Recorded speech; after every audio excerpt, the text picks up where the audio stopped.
This conference will now be recorded. Form fill up చేయడానికి సంబంధించిన confusions doubts ఉన్న స్టూడెంట్స్కి ఉపయోగపడాలనే ఉద్దేశంతో తయారు చేస్తున్న వీడియో ఇది. ముందుగా గూగుల్లోకి వెళ్ళినప్పుడు మీరు యూపీఎస్సి నోటిఫికేషన్ 2025 అని కనుక మీరు సెర్చ్ చేసినప్పుడు మీరు upsc.gov.in అనే అఫీషియల్ వెబ్సైట్లోకి వెళ్తారు. ఇలా అఫీషియల్ వెబ్సైట్లోకి మీరు వెళ్ళినప్పుడు మీకు ఈ civil services preliminary examination 2025 exam notification డీటెయిల్స్తో పాటు క్లిక్ హియర్ అని ఉంటుంది. అంటే ఇక్కడ నుంచి మీరు ఆ అప్లికేషన్ ఫిల్అప్లోకి వెళ్ళేందుకు అవకాశం ఉందన్నమాట. This conference will now be ఇలా మీరు recorded. ఆ అప్లికేషన్ ఫామ్లోకి గూగుల్ ద్వారా వెళ్ళినప్పుడు ఇట్లా యూపీఎస్సి నోటిఫికేషన్ అని ఇందాక నేను చెప్పిన ఈ క్లిక్ హియర్ దగ్గర మీరు టైప్ చేసినప్పుడు లేదా బ్రౌజ్ చేసినప్పుడు ఈ డాష్ బోర్డ్ అనండి లేదా విండో అనండి ఓపెన్ అవుతుంది. ఇందులో ప్రధానంగా మీకు 4 ఉన్నాయి. Steps for applicants, 1 registration, 2 already registered, 3 verification, 4 dash board. Registration అంటే అర్థం ఏంటంటే న్యూ రిజిస్ట్రేషన్. మీ అందరికీ తెలుసును, 1 టైం రిజిస్ట్రేషన్ అనేది మన యొక్క పర్సనల్ డేటా కావచ్చు, ఎడ్యుకేషన్ క్వాలిఫికేషన్ తోటి కావచ్చు, ఈవెన్ మనకి ఏపీఎస్సి అయినా టీజీపీఎస్సి అయినా మనం ఫస్ట్ టైం రిజిస్ట్రేషన్ చేసుకుంటున్నప్పుడు 1 టైం రిజిస్ట్రేషన్ అనేది కంపల్సరీ చేసింది గవర్నమెంట్ ఆఫ్ ఇండియా లేదా concern state governments. Applicants needs to fill personal details only once. ఎందుకంటే పదే అప్లికేషన్స్ మనం పెడుతూ ఉంటాం. లైఫ్ లాంగ్ పెడుతున్నప్పుడు పదే మన యొక్క పర్సనల్ డీటెయిల్స్ ఏవైతే మారవో వాటిని మళ్ళీ చేసుకోవాల్సిన అవసరం లేకుండా 1 టైం రిజిస్ట్రేషన్ అనే దాన్ని ఏర్పాటు చేయడం జరిగింది. అలాగే applicants needs to upload document if required.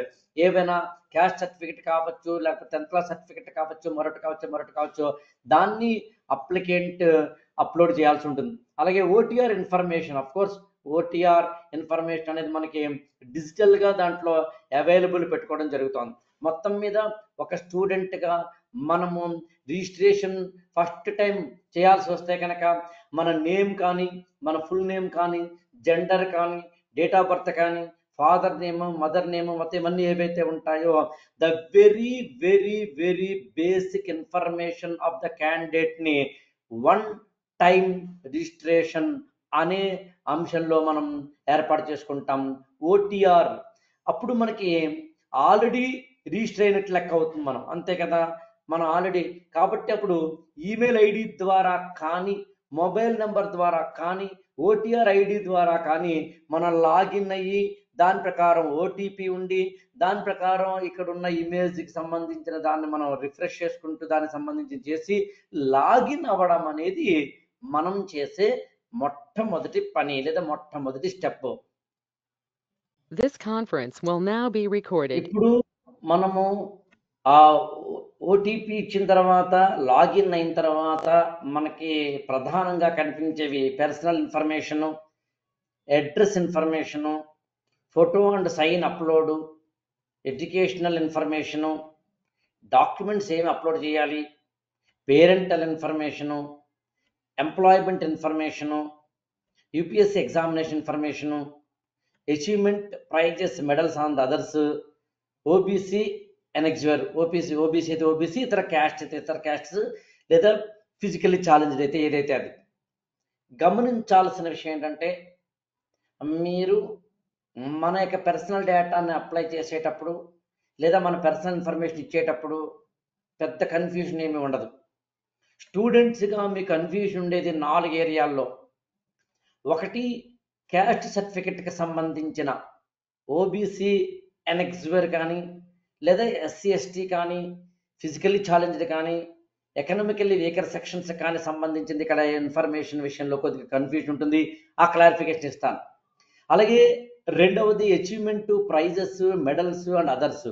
మనం ఏవేవైతే మన అచీవ్మెంట్స్ ఉన్నాయి, ప్రైజెస్ ఉన్నాయి, మెడల్స్ ఉన్నాయి, ఇవి ఎలా ఇవ్వాలి, వాటి ఇచ్చేటప్పుడు మనం తీసుకోవాల్సిన జాగ్రత్తలు ఏంటి, ఇలాంటి వాటికి సంబంధించి కూడా నేను మీకు ఇన్ఫర్మేషన్ ఇస్తాను.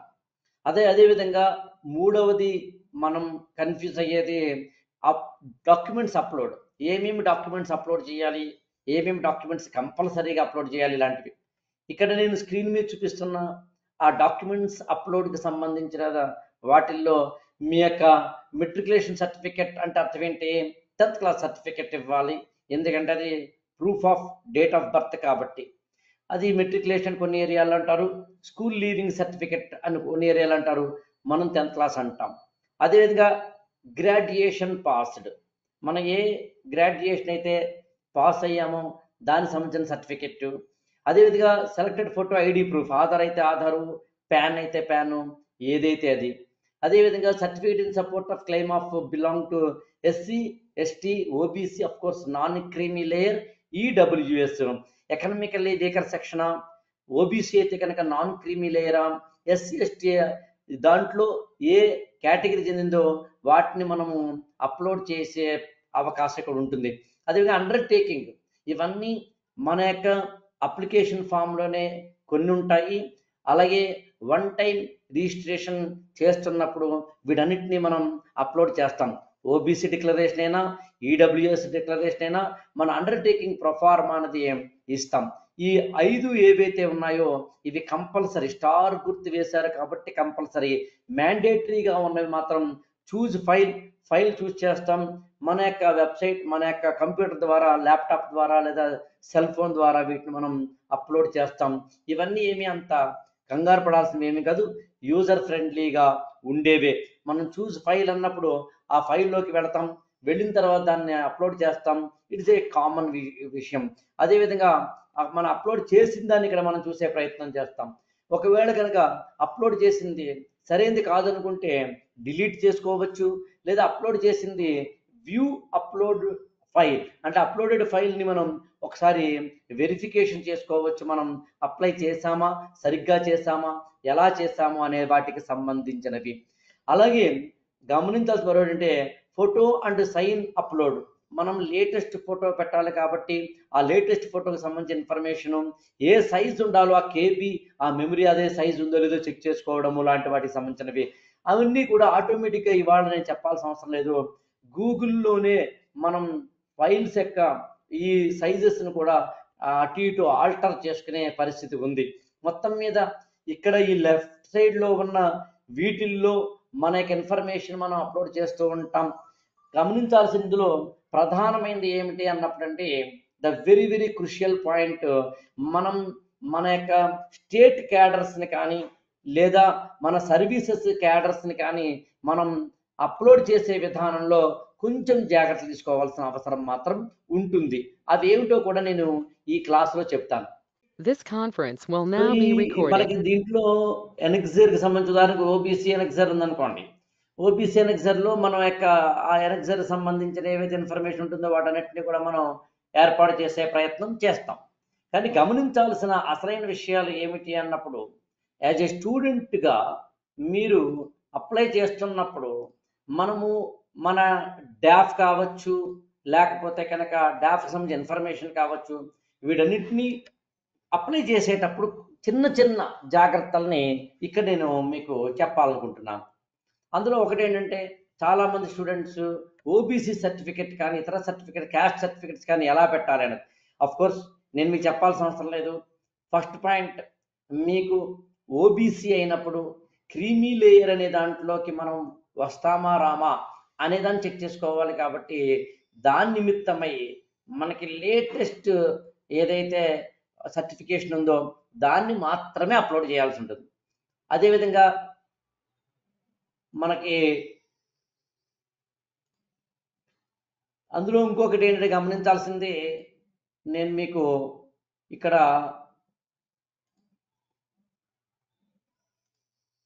చాలా సింపుల్గా చెప్పాలి అంటే, ఇప్పుడు మీకు ఇక్కడ ఓబీసీ సర్టిఫికేట్ కనిపిస్తుంది చూడండి. ఓబీసీ సర్టిఫికేట్లో మీకు లేటెస్ట్ సర్టిఫికేట్ ఎందుకు ఇవ్వాలి అంటే క్రీమీ లేయర్ అవునా కాదా అని తెలుసుకునేందుకు. ఇతరత్ర వాటిలో మాత్రం మీ దగ్గర ఉన్న ఓల్డ్ సర్టిఫికేట్ అయినా సరిపోతుంది. క్రీమీ లేయర్ విషయంలో గత 3 ఏళ్లలో మన ఫినాన్షియల్స్ ఎలా ఉన్నాయనే దాన్ని బేస్ చేసుకొని నాన్ క్రీమీ లేయర్లోకి వస్తామా, క్రీమీ లేయర్లో ఉంటామా అనేది ఇంపార్టెంట్. కాబట్టి నాన్ క్రీమీ లేయర్ ఓబీసీ వారికి మాత్రమే మన యొక్క ఈ రిజర్వేషన్ కేటగిరీ వర్తిస్తుంది. కాబట్టి గవర్నమెంట్ తీసుకున్న నిర్ణయాలు ఇదొకటి. ఇది ఓబీ సర్టిఫికేట్ సంబంధించి, ఇతరతర సర్టిఫికేట్ సంబంధించి మనం అప్లోడ్ చేయడం పెద్దగా మీరేమీ కన్ఫ్యూజ్ అవ్వాల్సిన అవసరం లేదు. ఇంకా తరువాత మనం మొత్తం టోటల్ అప్లోడ్ చేసిన తర్వాత మనం మళ్ళీ క్రాస్ చెక్ చేసుకునేందుకు టోటల్ అప్లైడ్ అటు వన్ టైం రిజిస్ట్రేషన్ ద్వారా చేసుకున్నది అయితేనేంటి, ఓవరాల్గా అయితేనేంటి ఒక 17-18 పేజీలుగా మనం అప్లోడ్ చేసింది వస్తుంది. ఇక్కడ ఒక విషయాన్ని గమనించండి. ఇది నేను ఆంధ్రజ్యోతిలో వచ్చిన ఒక ఆర్టికల్ని నేను మీకు చూపిస్తూ చెప్తున్నాను.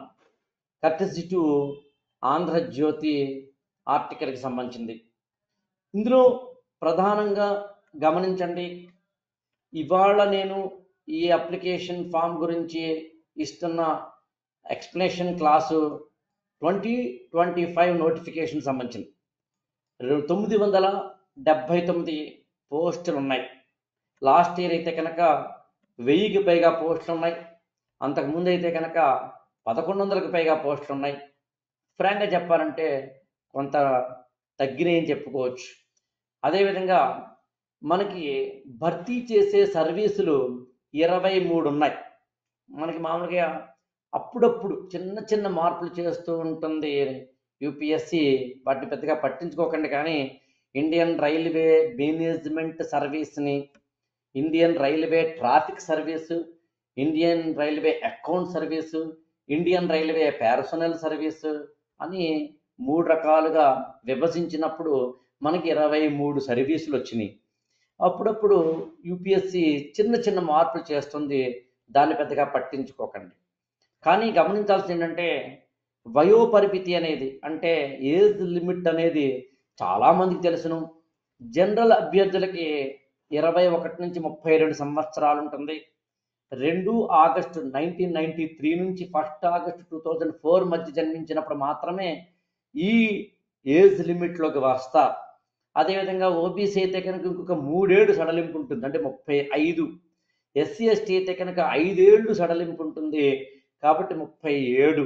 అయితే గరిష్ట పరిమితి విషయాల్లో ఆయా రిజర్వేషన్ క్యాండిడేట్ సంబంధించి 35, 37 లాంటి వాటిని తీసుకున్నప్పుడు అటెంప్ట్స్ కూడా ఎన్ని అనేది చూడాల్సిన అవసరం మనకు ఉంటుంది.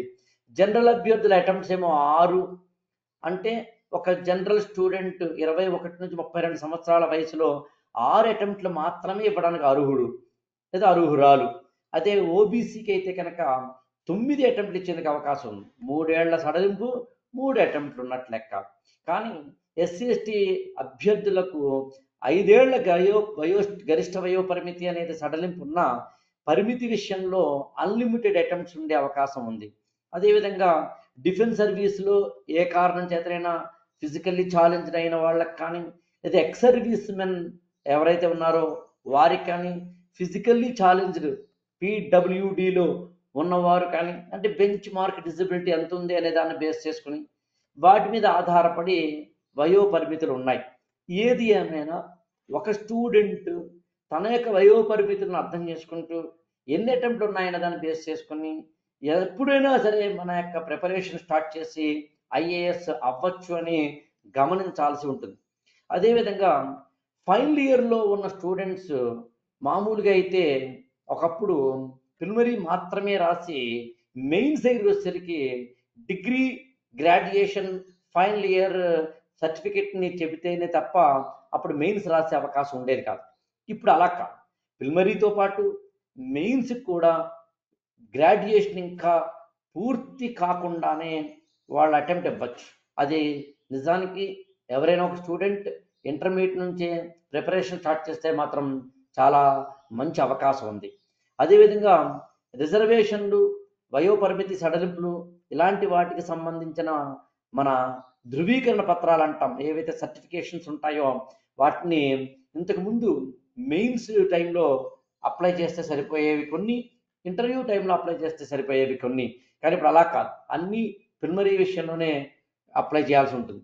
బహుశా కాస్త రీసెంట్ గత 1 ఇయర్లో ఫిజికల్లీ ఛాలెంజ్ దానికి సంబంధించిన ఇతరత్రా వాటికి సంబంధించిన 1-2 ఇష్యూస్ జరగడం వల్ల యూపీఎస్సీ విషయంలో ఈ కొంచెం జాగ్రత్త తీసుకునేందుకు ప్రిలిమినరీ దశ నుంచే ఈ ఏడాది చాలామంది స్టూడెంట్స్కి ఎందుకు ఈ అప్లికేషన్ ఫామ్ ఫిలప్ విషయంలో కన్ఫ్యూజన్స్ ఉన్నాయంటే ఈ ఏమంటామంటే ప్రిలిమినరీ అప్లికేషన్ టైంలోనే క్యాస్ట్ సర్టిఫికేట్లు కానీ క్యాడర్ సంబంధించినవి కానీ సర్వీస్ సంబంధించినవి కానీ ఇతరత్రా కానీ అప్లై చేయాల్సి ఉండడం అనేది జరుగుతుంది.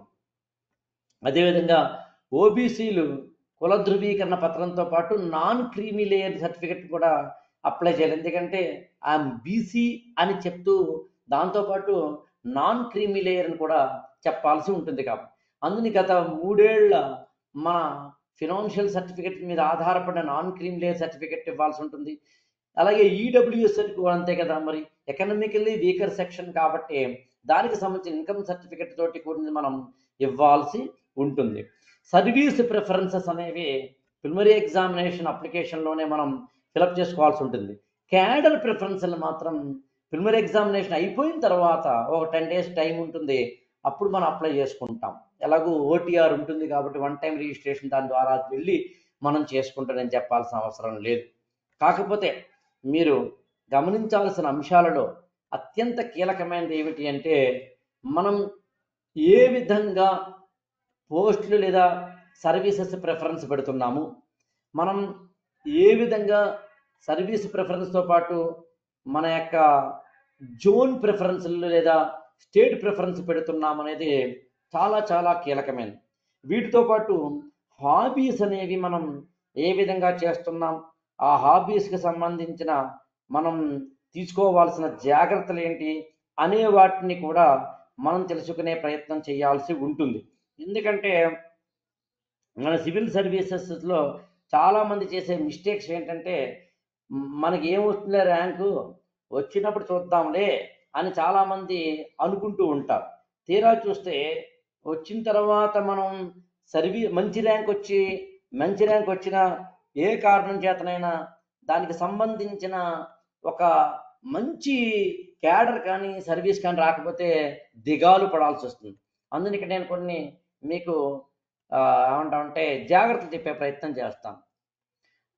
అందులో name of the services and posts లాంటి వాటిల్లో ఎవరి ప్రిఫరెన్సెస్ వారివండి, అదేమి ఇలా ఏం కాదు. కానీ ఎవరైనా ఫస్ట్ ప్రిఫరెన్స్ పెట్టేది ఇండియన్ అడ్మినిస్ట్రేటివ్ సర్వీస్ అండి. సాధారణంగా ఇండియన్ అడ్మినిస్ట్రేటివ్ సర్వీస్ని ఫస్ట్ ప్రిఫరెన్స్ పెడతారు. నేను యాక్చువల్గా మీకు 2 రకాల ప్రిఫరెన్సెస్ తోటి కూడిన 2 స్టూడెంట్స్ ఇక్కడ తెచ్చే ప్రయత్నం చేశానండి. ఇండియన్ అడ్మినిస్ట్రేషన్ సర్వీస్ తర్వాత ఈ స్టూడెంట్ అండి ఇండియన్ ఫారెన్ సర్వీస్ని 22వ ప్రిఫరెన్స్గా పెట్టారండి. అదే ఇక్కడైతే కనుక ఇండియన్ ఫారెన్ సర్వీస్ని 3వ ప్రిఫరెన్స్గా అప్లై చేయడం జరిగింది. ఇండియన్ పోలీస్ సర్వీస్ని ఇక్కడ ఒక స్టూడెంట్ 2వ సర్వీస్గా పెట్టారు. ఇక్కడ కూడా అంతే 2వ సర్వీస్గా పెట్టారు. మీరు కంగారు పడకండి, నేను 2 చూపిస్తున్నానండి, మీరేమీ కంగారు పడకండి. What I want to convey, usually స్టూడెంట్స్కి ప్రిఫరెన్సెస్ విషయంలో ఎవరి చాయిస్ వారికి ఉంటుందని చెప్పడం నా ఉద్దేశం. అందుకని ఇండియన్ రైల్వే సర్వీస్ కస్టమ్స్ కానీ ఇండియన్ రెవెన్యూ సర్వీస్ కస్టమ్స్ కానీ Indian revenue service income tax కానీ అంటే ఐఆర్ఎస్ అంటాం మనం, వాటిని 4-5గా ఇక్కడ ఫిలప్ చేయడం జరిగింది. అదేవిధంగా ఇక్కడ కనుక చూసినట్లయితే ఐఆర్ఎస్ని సాధారణంగా ఐఆర్ఎస్ని ఎవరైనా కానీ మొదటి 5 ప్రిఫరెన్స్లో ఒక ప్రిఫరెన్స్గా పెట్టుకుంటారు. ఇండియన్ ఆడిట్ అండ్ అకౌంట్ సర్వీస్ని ఇక్కడ 3వ సర్వీస్గా పెట్టడం జరిగింది. ఎవరి ప్రిఫరెన్స్లు వారివి. మీరు గమనించాల్సిన విషయం ఏంటంటే Indian administrative service, Indian foreign service, Indian police service, Indian audit and account service, Indian civil account service, ఇట్లాంటి వాటిని మీరు అర్థం చేసుకుంటున్నప్పుడు ఏది ఫస్ట్ ప్రిఫరెన్స్లో ఉండాలి, ఏది ఫస్ట్ ప్రిఫరెన్స్లో ఉండాల్సిన అవసరం లేదు అంటే ఇండియన్ కార్పొరేట్ లా సర్వీస్ కానీ, డిఫెన్స్ అకౌంట్ సర్వీస్ కానీ, డిఫెన్స్ ఎస్టేట్ సర్వీస్ కానీ, ఇండియన్ ఇన్ఫర్మేషన్ సర్వీస్ కానీ, ఇండియన్ పోస్టల్ సర్వీస్ కానీ, Indian post and telecommunications accounts service కానీ, Indian railway management service, Indian railway management service personnel, Indian railway management accounts అంటే traffic personnel accounts అనే 3 విభాగాలు కానీ, Indian railway protection force service కానీ, అదేవిధంగా Indian trade service కానీ, armed force headquarters civil service కానీ, Delhi, Andaman Nicobar, Lakshadweep, Daman and Diu, Dadra Nagar హవేలీకి సంబంధించిన service కానీ, అదేవిధంగా దాంట్లో గ్రూప్ బి ఇంకొకటి సర్వీస్ కానీ, పాండిచ్చేరి సివిల్ సర్వీస్ కానీ, పాండిచ్చేరి పోలీస్ సర్వీస్ కానీ, వీటిల్లో ఈ 23 రకాల సర్వీసుల్లో ఏది ఫస్ట్ ప్రిఫరెన్స్ పెట్టాలి, ఏది సెకండ్ ప్రిఫరెన్స్ పెట్టాలి, ఏది 5వ ప్రిఫరెన్స్ పెట్టాలి, ఏది 10వ ప్రిఫరెన్స్ పెట్టాలి అనే నాలెడ్జ్ కనుక మీకు లేకపోతే మాత్రం మీరు చాలా చాలా ఇబ్బంది పడతారని చెప్పడం నా ఉద్దేశం. అందరూ బీ కేర్ఫుల్. ఏది ప్రిఫరెన్స్ పెట్టాలి, దేనికి ఎక్కువ ప్రిఫరెన్స్ పెడితే అడ్వాంటేజ్, మీ యొక్క క్యాస్ట్ ఏమిటి, మీ రిజర్వేషన్ కేటగిరీ ఏంటి, మీ రిజర్వేషన్ కేటగిరీ మీకున్న ఛాన్సెస్ ఆఫ్ గెట్టింగ్ సర్వీస్ ఏంటి, ఇలాంటి వాటి మీద ఆధారపడి సీనియర్లు కానీ మెంటార్లు కానీ వితర్కించి డిస్కస్ చేసి ఇది పెట్టాల్సి ఉంటుందండి. ఇలాంటిదే మరొకటండి, అది ఏమిటి అంటే మన యొక్క స్టేట్ సర్వీసెస్ సంబంధించింది. మన ఏ స్టేట్, ఉదాహరణకి తెలంగాణ అనేది హోమ్ స్టేట్ అనుకోండి, హోమ్ స్టేట్ని కనుక హోమ్ క్యాడర్గా పెట్టుకుంటున్నామా లేదా అనే దాన్ని బట్టి మన యొక్క ప్రిఫరెన్సెస్ మారుతాయి. ఇందాకది సర్వీసెస్కి సంబంధించింది, ఇది స్టేట్ క్యాడర్కి సంబంధించింది. భారతదేశాన్ని అంతటిని 5 జోన్లుగా డివైడ్ చేయడం జరిగిందండి యూపీఎస్సి లేదా ఇండియన్ గవర్నమెంట్ అండి. ఆ 5 పోస్టులుగా ఉన్న వాటిలో ఏజీఎంయూటీ అని ఉంటుందండి. ఏజీఎంయూటీ అంటే Arunachal Pradesh, Goa, Mizoram and union territory అని అర్థం అండి. అంటే అరుణాచల్ ప్రదేశ్, గోవా, మిజోరాము, యూనియన్ టెరిటరీలకు సంబంధించిన జోన్ ఒకటి ఉందండి. అలాగే హర్యానా, హిమాచల్ ప్రదేశ్, పంజాబ్, రాజస్థాన్, ఉత్తరాఖండ్ ఈ 5-6 రాష్ట్రాలన్నీ కలిపి జోన్ నెంబర్ 1గా భారత ప్రభుత్వం చెప్తోందండి. అలాగే బీహార్, జార్ఖండ్, ఒడిస్సా, ఉత్తరప్రదేశ్ని జోన్ 2 గాను, ఛత్తీస్గఢ్, గుజరాత్, మధ్యప్రదేశ్, మహారాష్ట్ర జోన్ 3 గాను, అస్సాం, మేఘాలయ, మణిపూర్, నాగాలాండ్, సిక్కిం, త్రిపుర, వెస్ట్ బెంగాల్ ఏమో జోన్ 4 గాను, ఆంధ్రప్రదేశ్, కర్ణాటక, కేరళ, తమిళనాడు, తెలంగాణ అంటే సౌత్ ఇండియన్ స్టేట్స్ అన్ని జోన్ 5 గాను పెట్టడం జరిగింది. జోన్స్ ప్రిఫరెన్స్లో కూడా మీరు కొంచెం అలర్ట్గా ఉండాల్సిన అవసరం ఉంది. జోన్ ప్రిఫరెన్సెస్ విషయంలో మీరు అర్థం చేసుకోవాల్సిన పాయింట్ ఏంటంటే, ఇది నేను తెలుగులో చేస్తున్నాను కాబట్టి తెలుగు పిల్లలకి ఇది వెళ్తుంది కాబట్టి మనం జోన్ 5కి చెందిన వాళ్ళం. కానీ ఆర్డర్ ఆఫ్ ప్రిఫరెన్స్లో ఎప్పుడూ కూడా మనం మన హోమ్ స్టేట్స్ని లేదా సౌత్ ఇండియాని మనము ఫస్ట్ ప్రిఫరెన్స్ ఇచ్చుకుంటూ ఉంటాం. ఆ తర్వాత ఏది సెకండ్ ప్రిఫరెన్స్ ఇవ్వాలి, ఏది థర్డ్ ప్రిఫరెన్స్ ఇవ్వాలి, ఏది ఫోర్త్ ప్రిఫరెన్స్ ఇవ్వాలి, ఏది ఫిఫ్త్ ప్రిఫరెన్స్ ఇవ్వాలనేది స్టూడెంట్ మీద ఆధారపడి ఉంటుంది. ఇక్కడ నేను చూపిస్తున్న ఇది ఒక స్టూడెంట్ తనకి అనుగుణంగా ఇది ఏర్పాటు చేసుకోవడం జరిగింది. కానీ మీరు ఏం చేసుకోవాలి అనేది మాత్రం స్టూడెంట్స్కి సంబంధించిన ప్రిఫరెన్స్ మీద అది ఆధారపడి ఉంటుంది. అలాగే ఇక్కడ గమనించాల్సింది మరొకటి ఏంటి అంటే, మనం ఈ వీటిల్లో ఈ జోన్స్ కానీ ఇతరత్రా కానీ చేసేటప్పుడు అఫ్కోర్స్ ఆల్ ఇండియా సర్వీసులు 3 మినహాయించి మిగిలినవన్నీ జోన్స్లోకి వస్తాయనే సత్యం మీరు గమనించాల్సి ఉంటుందండి. ఇలా చేసినప్పుడు మనకి అప్లికేషన్ ఫిలప్ చేయడం అనేది ఈజీ అవుతుంది. అదేవిధంగా మన యొక్క హాబీస్ని కూడా మనము ఇవ్వాల్సి ఉంటుంది. మెడల్స్ కానీ, పార్టిసిపేషన్ సర్టిఫికెట్స్ కానీ, మన అచీవ్మెంట్స్ కానీ, మనం చిన్నప్పటి నుంచి చేసిన అనేకమైన అంశాలు ఏవైతే ఉంటాయో వాటిని బేస్ చేసుకుని మనకి కొన్ని హాబీస్ని ఇవ్వాల్సి ఉంటుంది. Playing cricket, watching movies, programmes of different genre, jogging కానీ, వాకింగ్ కానీ, రన్నింగ్ కానీ, లిజనింగ్ టు సాంగ్స్ కానీ, మ్యూజిక్ కానీ, బ్యాడ్మింటన్ లాంటివి ఏవైనా ఆడడం కానీ, టీచింగ్ ఒక హాబీ పెట్టుకోవచ్చు, కుకింగ్ హాబీ పెట్టుకోవచ్చు. కాకపోతే కుకింగ్ హాబీ అనే దాన్ని సాధారణంగా ఉమెన్ పెట్టకపోవడం మంచిది. ఎందుకంటే భారతదేశంలో ఇవాళకి స్త్రీలకు కుకింగ్ అనేది ఒక హాబీగా ఉంది, హాబీగా లేదు. వాళ్ళ యొక్క ఒక అంటే బై బర్త్ వాళ్ళు చేయాల్సిన పనిగా చెప్పడం జరిగింది సమాజం, ప్యాట్రియార్కల్ సొసైటీ కాబట్టి. కానీ ఎవరైనా ఒక అమ్మాయి కుకింగ్ని కనుక హాబీగా పెట్టుకుంటే ఇంటర్వ్యూ హాల్లో దాన్ని సరిగ్గా జస్టిఫై చేస్తే అనుకున్న దానికన్నా ఎక్కువ మార్కులు వస్తాయి. ఎప్పుడైనా గుర్తుంచుకోండి, మనం అవుట్ ఆఫ్ ద బాక్స్ థింకింగ్లోను అదేవిధంగా ఆడ్ మ్యాన్ అవుట్గాను ఉంటే మంచి మార్కులు వస్తాయి. కానీ మనం దాన్ని చెప్పగలిగి ఉండాలి. యోగా అండ్ మెడిటేషన్ ఒక హాబీ కావచ్చు. అఫ్కోర్స్ రీడింగ్ న్యూస్ పేపర్ అనేది నేను హాబీగా ఏర్పాటు చేయనండి. సివిల్ సర్వీసెస్ ప్రిపేర్ అవుతున్న స్టూడెంట్స్కి న్యూస్ పేపర్ రీడింగ్ అనేది హాబీ కాదు, it is a sincere act. Hobby అంటే ఏంటి డెఫినేషన్ అంటే ఒక వ్యక్తి తన జీవితంలో సమయాన్ని బట్టి సరదాగా కొంత ఎంటర్టైన్మెంట్ ఉంటూ మానసిక వికాసం, మానసిక వినోదం కలిగేందుకు ఏర్పరచుకున్న ఒక యాక్టివిటీని మనం హాబీ అంటాం. అదేవిధంగా సుడోకు లాంటివి ఆడటం అనేది, సింగింగ్, ట్రెక్కింగ్, ట్రావెలింగ్, మంచి మంచి బుక్స్ చదవడము, డిబేటింగ్లో పార్టిసిపేట్ చేయడము, డైరీ రాయడము, డాన్సింగ్, వాలంటీరింగ్, వెబ్ సర్ఫింగ్, ఈ మధ్యకాలంలో వెబ్ సర్ఫింగ్ ఒకటి, ఇన్ఫ్లుయెన్సర్ అవ్వడం ఒకటి, యూట్యూబర్గా ఉండడం ఒకటి హాబీస్గా కొత్తగా వస్తున్నాయండి. మనం ఈ గురుకులంలో జాయిన్ అయిన స్టూడెంట్స్కి హాబీస్ ఏముండాలి అనేది ఎస్టాబ్లిష్ చేసి హాబీస్ మీద వాళ్ళని కొంచెం ఎంకరేజ్ చేస్తూ హాబీస్ని మొదటి నుంచి కూడా తయారు చేసుకోమని నేను చెప్తూ ఉంటాను. పోయిటరీ కానీ, షాయరీస్ కానీ, పెయింటింగ్ కానీ, కంప్యూటర్ గేమ్స్ కానీ, మ్యూజికల్ ఇన్స్ట్రుమెంట్స్ ప్లేయింగ్ కానీ, cycling, gardening, acting, photography, coin collection, bird watching, అబ్బో అబ్బో అబ్బో అబ్బో చాలా ఉన్నాయండి. మెంటరింగ్ కూడా ఒక హాబీగా చెప్పడం జరిగింది. గ్రాఫాలజీని కూడా ఒక హాబీగా చెప్పడం జరిగింది.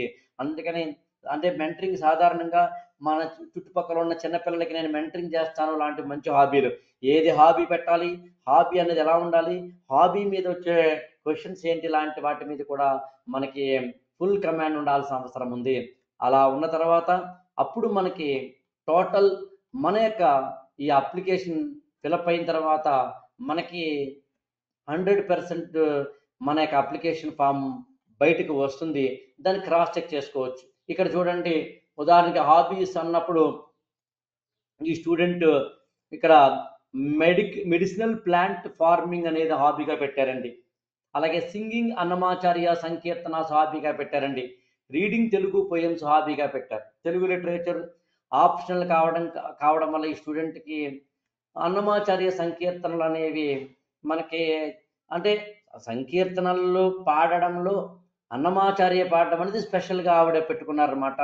కొండలలో నెలకొన్న కోనేటి రాయడువాడు అలాంటి సాంగ్స్ ఏమైనా ఇంటర్వ్యూలో పాడేందుకు అవకాశం వచ్చే మంచివి పెట్టుకున్నట్లయితే కనుక అప్పటికప్పుడు పెన్సిల్ డ్రాయింగ్, మన స్టూడెంట్ ఒక అమ్మాయి పెన్సిల్ డ్రాయింగ్ను హాబీగా పెట్టుకున్నప్పుడు అప్పటికప్పుడు పెన్సిల్ ఇచ్చి డ్రా చేయమన్నారండి. యాక్చువల్గా ఆయనది ఎవరిది అడిగిందో ఆయనదే డ్రా చేసి ఇవ్వడం జరిగింది.